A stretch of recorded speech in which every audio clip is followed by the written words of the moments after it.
Bueno, quizá el tema de los medicamentos genéricos, sin temor a equivocarme, es el más llamativo y el que nos toca a todos directamente de los decretos de urgencia anunciados por el gobierno esta semana.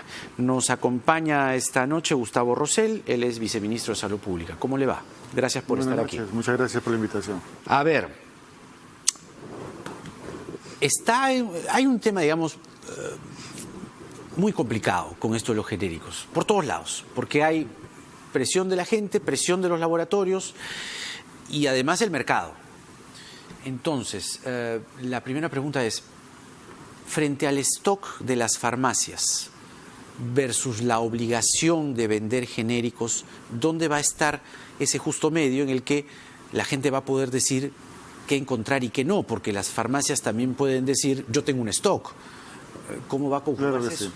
Bueno, este decreto de urgencia parte de un derecho que tenemos todos para cuando vayamos a alguna farmacia pública o privada, nos den el medicamento que estamos solicitando.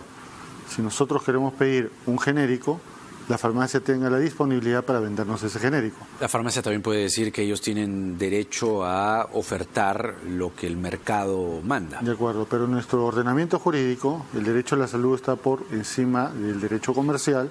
Eso además ha sido ratificado por el Tribunal Constitucional cuando, usted recordará, trabajamos la ley de prohibición del tabaco. Sí. Y también lo hemos ratificado con la alimentación. Recordará la lucha por el octógono y finalmente tiene que primar siempre el bien común y el derecho a la salud, que es un derecho humano.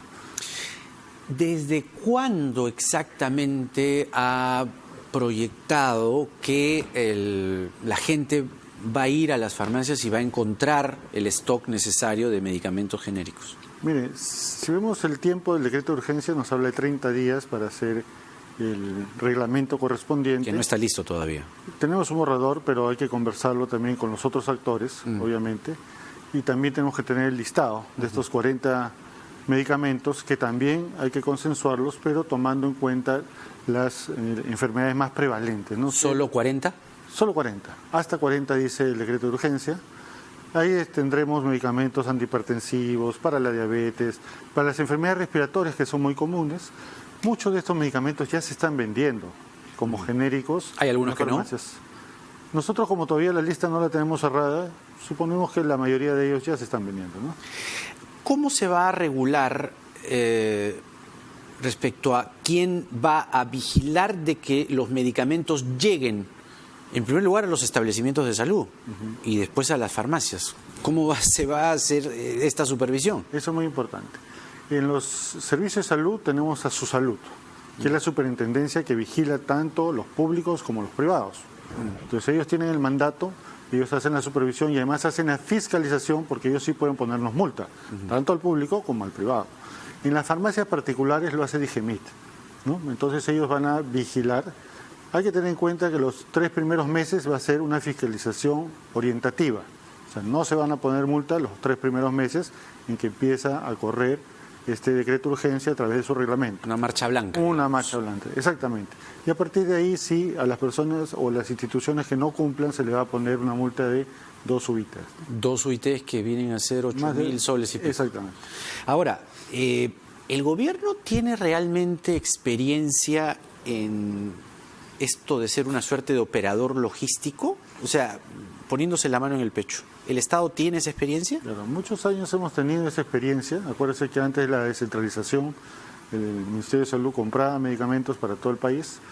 Ahora hemos desarrollado algunas capacidades, pero es claro que no tenemos desarrollado todas las competencias. Por ejemplo, nosotros compramos y lo enviamos a los almacenes, pero se queda en ese almacén 3 meses, 4 meses el medicamento y no llega al establecimiento de salud. Con este decreto lo que estamos haciendo es generar un operador que haga que llegue el medicamento hasta el punto de dispensación al paciente. ¿Quién va a ser ese operador? Ese operador se va a convertir en ARES, el Centro Nacional de Abastecimiento de Medicamentos Estratégicos, es el que va a virar. ¿Dirigido por el Ministerio de Salud? Por el Ministerio de Salud, así es. Ahora, ¿no han pensado tener un respaldo, una administración mixta con privados? Mira, eso no lo tenemos pensado, tampoco lo tenemos descartado, obviamente. Tenemos que buscar la mejor forma para que este operador realmente cumpla sus funciones, porque, como dice también el decreto, primero vamos a empezar en Lima, y de eso ya estamos trabajando. O sea, no podemos esperar que ningún establecimiento de Lima esté desabastecido. Luego estamos yendo a las regiones y posteriormente incluiremos a Salud, a las fuerzas policiales, a las Fuerzas Armadas y el resto de entidades que forman el sistema público. El reglamento, entonces, que usted me dice que está en borrador, ¿debería estar listo en diciembre? El 1 de diciembre, ¿no? El 1 de diciembre. Contando los 30 días de la publicación, sí. Ahora, hay algo que se ha estado diciendo insistentemente y ahora, a partir del tema de los genéricos, ha recobrado vida, y yo no sé si esto también lo está mirando el Ministerio de Salud, que es su obligación, el abastecimiento de medicamentos en los hospitales, en los centros de salud, porque allí usted lo sabe mejor que yo. ¿Qué pasa con la obligación que tiene el Estado para entregar medicamentos gratuitos? Ahí hay algo gravísimo, porque está además entrecruzada la corrupción. ¿Qué han pensado al respecto? Mire, justamente el operador logístico hace que estos 176 lugares donde actualmente se compran se reduzca a uno solo. Entonces vamos a tener una mejor programación, una mejor distribución, una mejor capacidad para mover los stocks, para evitar desabastecimiento y sobrestocks, y sobre todo para hacer un control y justamente no tener la corrupción que muchas veces hace que ese medicamento no llegue al paciente.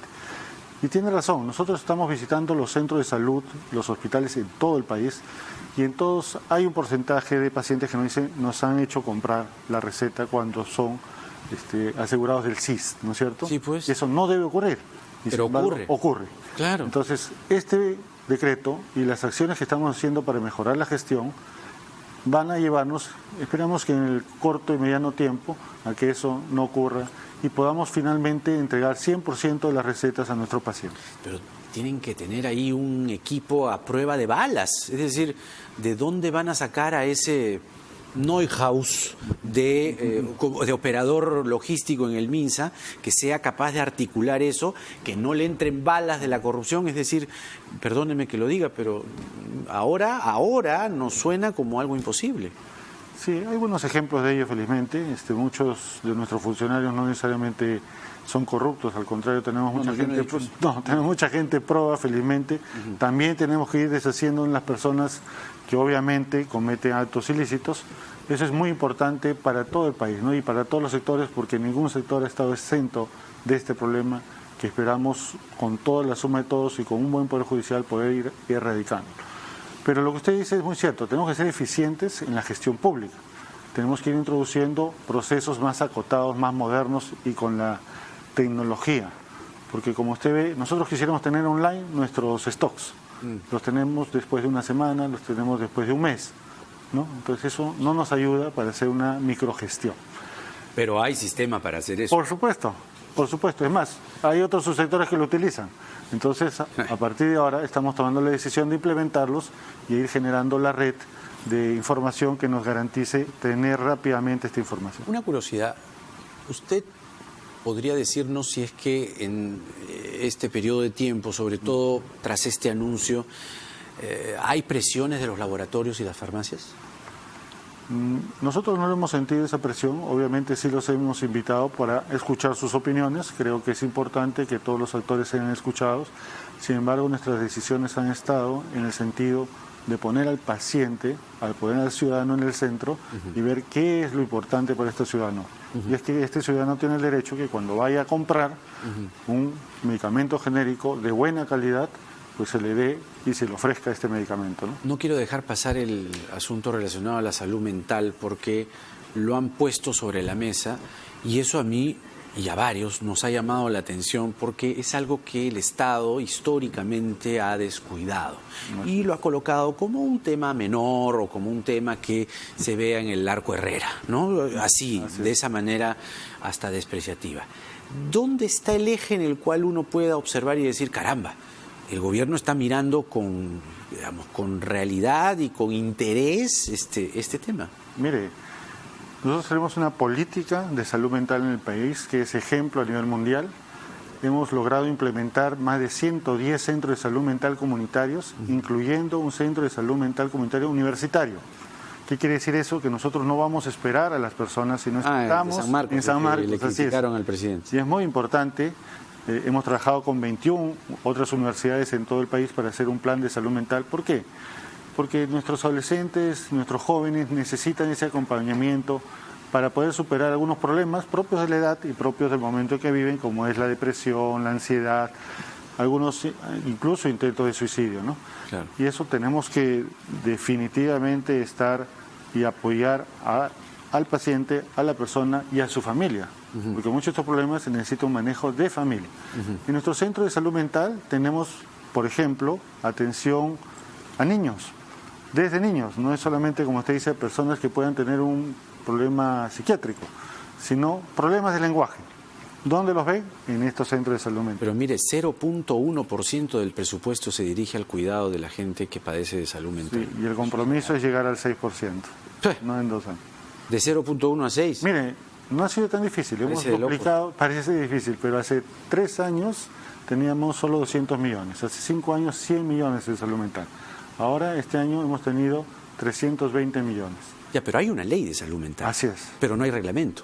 El reglamento se está trabajando, ya ha sido elevado. Usted ha habido estos baches que hemos tenido, pero ya ha sido trabajado. Bueno, con el compromiso de que eso se agilice y además sí que le haya puesto énfasis a la salud mental, vale la pena destacar. Muchas gracias, señor viceministro. Muchas gracias. Gustavo Rosell, viceministro de Salud Pública, con nosotros. Vamos a ir a una pausa y regresamos con el señor Diego Uceda, que es consultor en temas mineros. Y evidentemente en esta actualidad, cuando digo mineros, nos vamos a ocupar de Tía María. Nada está dicho.